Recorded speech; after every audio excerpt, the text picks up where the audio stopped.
What if I told you that behind the door of apartment 924 North 25th Street in Milwaukee, Wisconsin, lay a chamber of horrors so unthinkable that seasoned police officers would vomit at the scene? What if I told you that for over 13 years, a man walked among us, charming, seemingly harmless, while harboring the darkest fantasies imaginable? This is the story of Jeffrey Lionel Dahmer, a name that still sends chills down the spine of anyone who knows what he did. Between 1978 and 1991, this man didn't just kill 17 young men and boys. He didn't just murder them. He drugged them, strangled them, violated their corpses, dismembered them, and in some cases, he ate them. But here's what will haunt you the most. Dahmer wasn't born a monster. He was made into one. And today, we're going inside his mind to understand how a seemingly normal child became one of America's most depraved serial killers. This is the psychological dissection of Jeffrey Dahmer. And I warn you, once you understand what drove him, you'll never look at human nature the same way again. May 21st, 1960, Milwaukee, Wisconsin. A baby boy is born to Lionel and Joyce Dahmer. By all accounts, Jeffrey was a happy, normal child. His parents doted on him. He smiled, he laughed, he played like any other kid. But then something changed. At age 4, Jeffrey underwent double hernia surgery. It was routine, harmless, nothing that should have affected his development. But when he woke up from that surgery, his parents noticed something different. The bright, cheerful boy they knew was gone. In his place was a withdrawn, uncommunicative child who seemed to retreat further into himself with each passing day. Was it the surgery? Was it the anesthesia? Or was it something far more sinister already lurking in his developing brain? By age 6, the Dahmer family had moved to Bath, Ohio, and this is where young Jeffrey's fascination with death began to manifest. While other children played with toys, Jeffrey was outside collecting roadkill. Dead animals fascinated him. He would dissect them, study their bones, preserve their remains in jars filled with chemicals he stole from his father's laboratory. His father, Lionel, was a research chemist. He taught Jeffrey about bones, about preservation, about the very techniques that would later become Jeffrey's signature. Lionel thought he was nurturing his son's scientific curiosity. He had no idea he was providing the tools for future atrocities. But the signs were there. The isolation, the fascination with death, the complete lack of empathy for living creatures. By age 10, Jeffrey was performing crude experiments on animals, learning how to skin them, how to preserve their parts, how to arrange their bones. His parents were too consumed with their own problems to notice. Joyce Dahmer was battling severe depression and hypochondria. She was cold, distant, often locked away in her room for days. Lionel was buried in his work, trying to escape the toxic atmosphere at home. Their marriage was crumbling, filled with screaming matches and cold silences.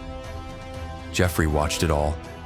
He absorbed the dysfunction, the anger, the complete breakdown of human connection. And slowly, methodically, he began to build walls around himself that would never come down. High school brought new horrors. Jeffrey discovered alcohol at 14, and it became his escape from a reality he could no longer bear.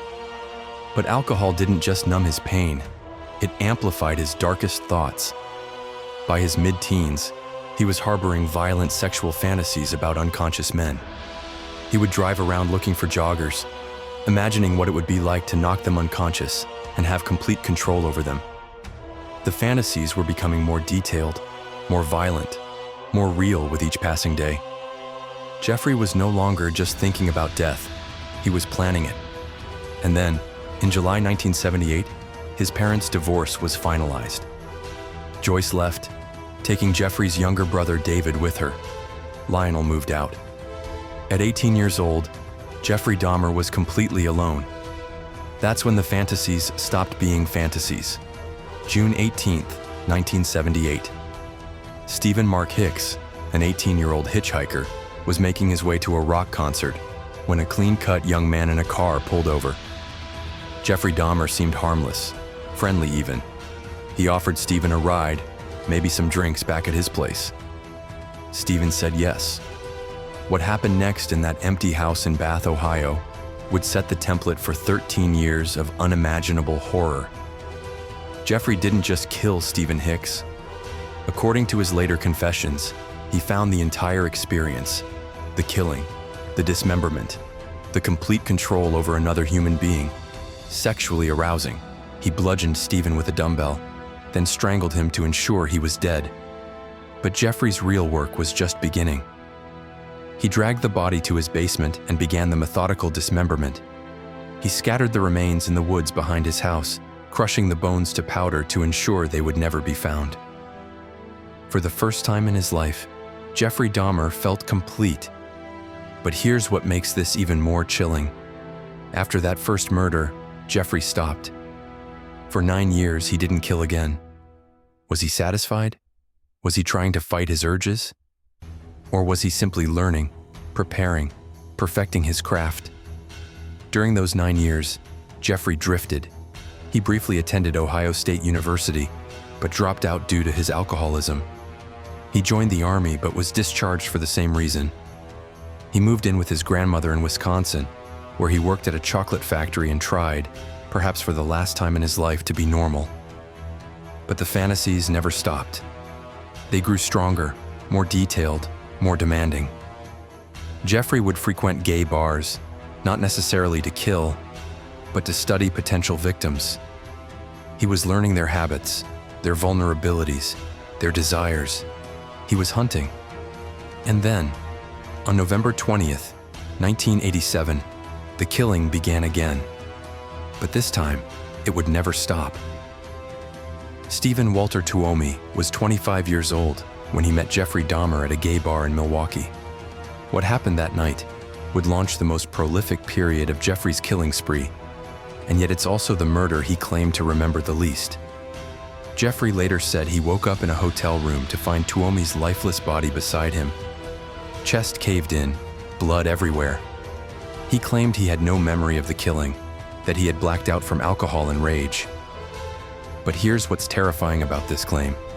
If Jeffrey could kill in a blackout, if his murderous impulses had become so automatic that he didn't even need to be conscious for them, then he had crossed a line from calculated killer to something far more dangerous.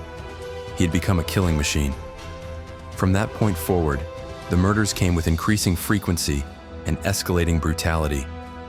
Jamie Dockstader, only 14 years old, lured with the promise of $50. Richard Guerrero, strangled and dismembered, his skull bleached white before being pulverized. Anthony Sears, whose head and genitals Jeffrey preserved in acetone like some grotesque trophy. But Jeffrey wasn't just killing anymore. He was experimenting.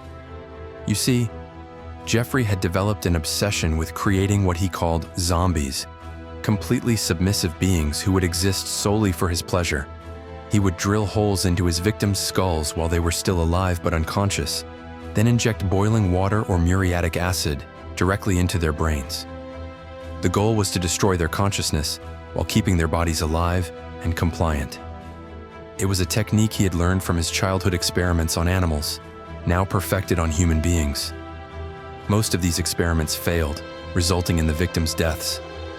But Jeffrey kept trying, kept refining his methods, kept pushing the boundaries of human suffering. Meanwhile, his apartment at 924 North 25th Street was becoming a morgue. Jeffrey had soundproofed the walls and installed multiple locks. Inside, he kept a growing collection of body parts, skulls spray-painted and arranged on shelves, severed heads in his refrigerator, a 57-gallon drum filled with decomposing torsos dissolved in acid. He took photographs of each stage of the killing and dismemberment process, creating a personal gallery of horror that he would revisit when the urge to kill wasn't satisfied by memory alone. And then there was the cannibalism. Jeffrey later confessed to consuming parts of at least 3 victims. Hearts, livers, biceps, thighs.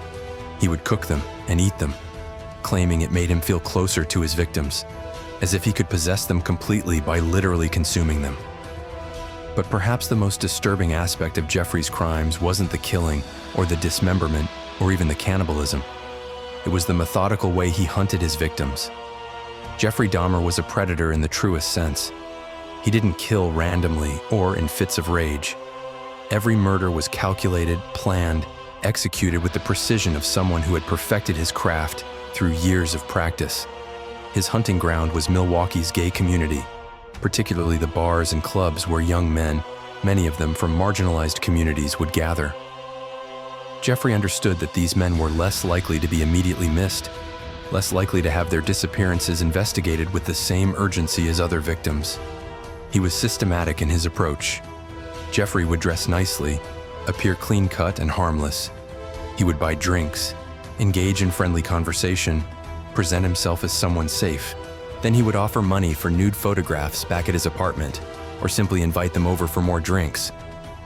Once inside his apartment, Jeffrey's victims were trapped. He would drug their drinks with sleeping pills, wait for them to become unconscious, then begin his ritual. But here's what makes Jeffrey's crimes even more horrifying. Many of his victims were just children. Konarak Synthesomphone was only 14 when Jeffrey lured him to his apartment. What happened to this boy represents perhaps the most shocking failure of the system designed to protect us. On May 27, 1991, young Konarak managed to escape from Jeffrey's apartment. Naked, bleeding, speaking limited English, he stumbled into the street where concerned witnesses called the police. When officers arrived, Jeffrey appeared calm and composed. He claimed Konarak was his 19-year-old boyfriend who had simply had too much to drink. The police believed Jeffrey. They escorted the terrified boy back to the apartment where, within hours, Jeffrey drilled a hole in his skull, injected boiling water into his brain, and killed him. If the police had investigated further, if they had looked more carefully, if they had listened to the witnesses who insisted something was wrong, 14-year-old Konarak Synthesomphone might still be alive today. And Jeffrey's killing spree might have ended years earlier, but they didn't, and Jeffrey continued hunting. By July 1991, Jeffrey's confidence was at its peak. He was killing more frequently, taking greater risks, growing bolder with each successful murder. His apartment was overflowing with human remains, and the smell was becoming noticeable to neighbors. But Jeffrey felt untouchable. He had no idea that his next intended victim would be the one to bring his reign of terror to an end. July 22, 1991. Tracy Edwards was a 32-year-old man looking for work when he encountered Jeffrey Dahmer outside a gay bar. Jeffrey seemed friendly enough, offering money for nude photographs. Tracy needed the cash, so he agreed to go back to Jeffrey's apartment. But from the moment Tracy stepped inside, he knew something was wrong. The smell hit him first, a putrid, overwhelming stench that seemed to permeate every surface. Then he noticed the photographs on Jeffrey's desk, Polaroids of dismembered bodies, severed heads, grotesque crime scenes that Tracy initially thought must be special effects from a horror movie. They weren't. Jeffrey offered Tracy a drink, but Tracy was smart enough to only pretend to sip it. When Jeffrey stepped away, Tracy poured the drugged alcohol into a plant. It was a decision that saved his life. As the evening progressed, Jeffrey's demeanor changed. The friendly facade dropped away, replaced by something cold and predatory. He pulled out a knife, handcuffed Tracy's wrist, and made a statement that still sends chills down the spine of anyone who hears it. "I'm going to eat your heart." But Tracy Edwards was a fighter. When Jeffrey momentarily dropped his guard, Tracy struck him in the face and bolted for the door. With one handcuff still dangling from his wrist, he ran into the street, screaming for help. At 11:30 p.m., Milwaukee police officers Rolf Mueller and Robert Routh were flagged down by a frantic man with a handcuff hanging from his arm. Tracy was hysterical, claiming that a man had tried to kill him, that there were dead bodies in an apartment nearby. The officers were skeptical at first. Tracy smelled of alcohol, seemed disoriented, and his story sounded impossible. But something about his terror was convincing. They decided to investigate. When Jeffrey answered the door, he appeared calm and composed. He apologized for the disturbance, claimed Tracy was an old friend who had simply had too much to drink. For a moment, it seemed like the officers might leave. But then Officer Mueller noticed the smell. What the police discovered inside Jeffrey Dahmer's apartment defied human comprehension. In the refrigerator, they found severed heads staring back at them with lifeless eyes. In the bedroom, more photographs of dismemberment and torture. In the closet, skulls and preserved organs arranged like trophies. And in the living room, that 57-gallon drum filled with decomposing human torsos dissolved in acid. Jeffrey Dahmer's 13-year reign of terror was finally over. After his arrest, Jeffrey Dahmer did something that shocked investigators. He confessed. Not just to the crimes they had evidence for, but to everything. For 60 hours straight, he sat in that interrogation room and detailed every murder, every act of violation, every twisted thought that had driven him to become one of history's most depraved killers. But these weren't the remorseful confessions of a man seeking redemption. They were the clinical, detached recollections of someone describing his favorite hobby. Jeffrey spoke about experimenting on his victims, about frying and tasting their muscles to see how they would taste. He described the sexual arousal he felt while killing, particularly during the murder of Stephen Hicks. He explained his attempts to create zombies by drilling into victims' skulls and injecting chemicals into their brains. Most disturbing of all, he revealed the true scope of his cannibalism. Jeffrey didn't just occasionally consume parts of his victims. He had been doing it regularly, claiming it made him feel closer to them, as if he could possess their essence by literally consuming their flesh. But perhaps the most chilling aspect of Jeffrey's confessions was how he described his mental state. He spoke about needing solitude to carry out his darkest fantasies, about finding unconscious men as arousing as pornographic images, about the intense sexual satisfaction he derived from having complete control over another human being. Jeffrey Dahmer wasn't just a killer. He was someone who had found sexual fulfillment through the absolute domination and destruction of other people. Murder wasn't a means to an end for him. It was the end itself. In interviews with his father and with television programs, Jeffrey would later express what seemed like remorse, but experts who studied his case believed this was simply another manipulation, another attempt to control how he was perceived. The real Jeffrey Dahmer was the one who sat in that interrogation room for 60 hours, calmly describing acts of horror as if he were discussing the weather. What creates a Jeffrey Dahmer? What transforms a seemingly normal child into someone capable of such incomprehensible evil? The answer lies in a perfect storm of psychological disorders, traumatic experiences, and environmental factors that created the ideal conditions for a monster to emerge. Forensic psychiatrists who examined Jeffrey diagnosed him with multiple severe mental disorders. Borderline personality disorder explained his unstable relationships and intense fear of abandonment, fears that drove him to kill rather than risk his victims leaving him. Schizotypal personality disorder accounted for his social anxiety and his bizarre fixation on creating lifeless companions. But it was his psychotic disorder that was perhaps most significant. Jeffrey experienced delusions and a detachment from reality that impaired his understanding of moral and ethical boundaries. In his mind, his victims weren't really people. They were objects to be used for his pleasure. His heavy drinking, which began in high school and continued throughout his killing spree, lowered his inhibitions and made it easier for him to act on his violent impulses. Alcohol didn't create his murderous desires, but it removed the last barriers between thought and action. Experts also identified traits of antisocial personality disorder and psychopathy in Jeffrey's behavior. His ability to manipulate victims, his complete lack of empathy, his superficial charm. These were all hallmarks of a true psychopath. But perhaps most important were the traumatic experiences that shaped his development. His parents' toxic marriage, his mother's depression and emotional unavailability, his father's absence, and his profound social isolation all contributed to his psychological breakdown. Jeffrey never learned how to form healthy human connections. Instead, he developed an obsession with control and possession that ultimately found its expression in murder, necrophilia, and cannibalism. The forensic experts who studied Jeffrey's case concluded that his behavior was driven by primary unconscious feelings of hate, which he channeled into what they called sadistic programmed destruction. He had essentially programmed himself to find sexual satisfaction through the systematic destruction of other human beings. This wasn't random violence or crimes of passion. This was a carefully constructed psychological framework that turned murder into Jeffrey's primary form of sexual expression.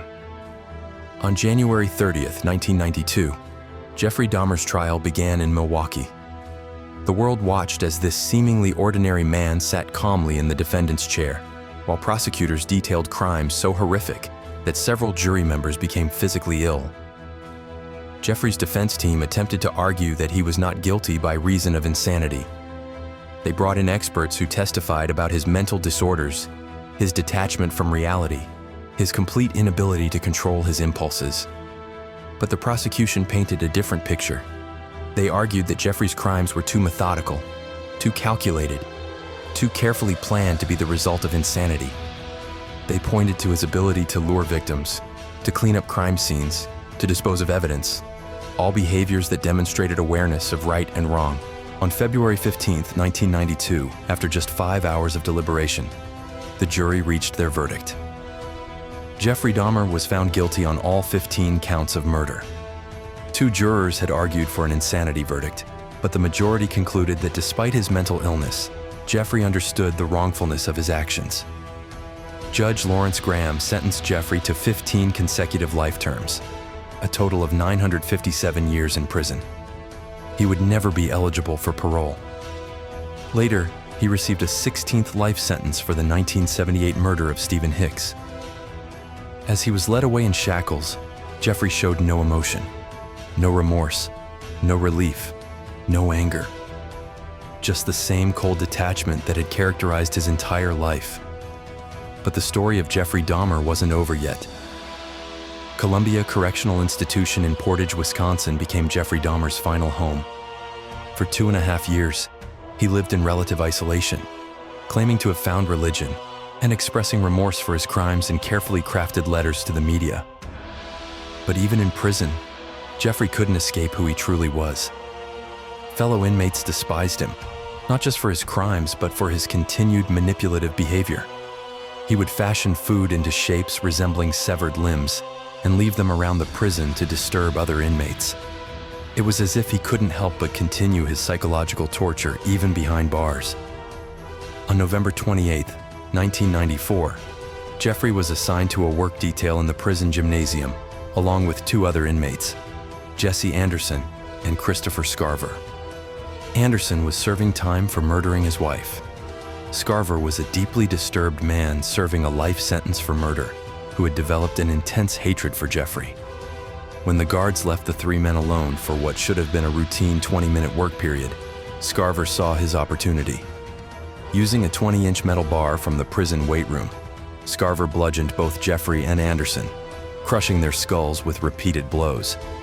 Jeffrey was rushed to the hospital, but was pronounced dead 1 hour later from severe head trauma. Christopher Scarver later claimed that he had been offended by Jeffrey's crimes and his continued taunting behavior in prison. He was sentenced to 2 additional life terms for the murders. Jeffrey Dahmer's body was cremated, and his ashes were divided between his parents. His brain, which had been preserved for potential scientific study, was eventually cremated as well after a legal battle between his mother and father. In death, as in life, Jeffrey Dahmer remained a source of controversy and horror. Jeffrey Dahmer died at the age of 34, but the impact of his crimes continues to reverberate decades later. He didn't just murder 17 people.